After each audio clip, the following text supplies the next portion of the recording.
জোর দাবি জানাই, সরকারকে আমরা জানাই তিনি যেন আমাদের এই মানববন্ধনে। ইসলামী ব্যাংকের সদ্য নিয়োগপ্রাপ্ত বিতর্কিত চেয়ারম্যান খুরশিদ আলমের অপসারণের দাবিতে উত্তাল যশোর। সচেতন গ্রাহক ফোরামের আহ্বানে আজ বৃহস্পতিবার যশোর শহরের আরএন রোডস্থ ব্যাংকের আঞ্চলিক কার্যালয়ের সামনে অনুষ্ঠিত হয়েছে 1 ঘন্টার কলমবিরতি ও বিশাল মানববন্ধন। এতে স্বতঃস্ফূর্তভাবে অংশ নেন ব্যাংকের সাধারণ গ্রাহকরা। আন্দোলনকারীদের দাবি পরিষ্কার: অবৈধ চেয়ারম্যানের তাৎক্ষণিক অপসারণ, সাধারণ গ্রাহকদের আমানতের পূর্ণ সুরক্ষা এবং ব্যাংকিং খাত থেকে এস আলম ও ফ্যাসিস্ট দোসরদের চিরতরে বয়কট করা। পাশাপাশি সাধারণ গ্রাহকদের উপর হওয়া নির্মম পুলিশি হামলার তীব্র প্রতিবাদ জানান তারা। ইসলামী ব্যাংক সচেতন গ্রাহক ফোরামের যশোর শাখার সভাপতি রাশেদুজ্জামান রতনের সভাপতিত্বে এই মানববন্ধনে বক্তব্য রাখেন মিনা খানম, হেনা সরোয়ার, ডাক্তার মাহবুবুর রহমান সহ আরও অনেকে।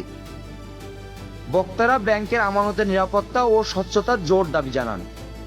আমরা 24-এর আন্দোলন ও 5 আগস্টের লড়াই করেছিলাম ফ্যাসিস্ট সরকারকে হটানোর জন্য। আমরা রক্ত দিয়েছি, শ্রম দিয়েছি, শহীদ হয়েছি একটা স্বাধীন দেশ পাওয়ার আশায়। কিন্তু বর্তমান সরকারের ভেতর কিছু অংশ এই দোসরের সাথে আঘাত করে সেই বিতর্কিত খুরশিদ আলমকে বসানোর চেষ্টা করছে।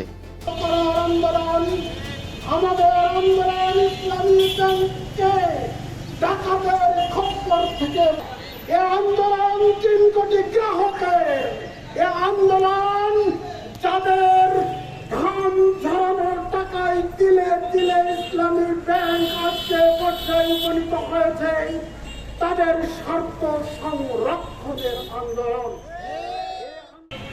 সংগ্রামী যশোরবাসী, আজকে আমাদের এই শক্তিক আন্দোলনকে অন্য খাতে প্রবাহিত করার জন্য একটি মহল রাজনৈতিক ট্যাগিং করা হচ্ছে। বলা হচ্ছে এটা জামাত ইসলামের আন্দোলন। 3 কোটি গ্রাহক যদি জামাত ইসলামী হয়, তাহলে নিশ্চিত থাকুন আগামী নির্বাচনে গ্রাহকদের ভোটে গণেশ উল্টে যাবে। আমরা যারা গ্রাহক আছি, যারা আমরা সততা আছি, স্বচ্ছ যারা আছি, সবাই আমরা মানববন্ধনের মাধ্যমে আমরা এই খুরশিদ আলমকে আমরা এখান থেকে প্রতিহত করবো ইনশাআল্লাহ। এই ব্যাংকে আমাদের একজন বৈধ চেয়ারম্যানকে অপসারণ করে ওখানে একজন সেই সাবেক স্বৈরাচারের দোসরকে বসানো হয়েছে, কারণ উনি ভালো করেই জানেন যে ওখান থেকে কিভাবে লুটপাট করা যায়।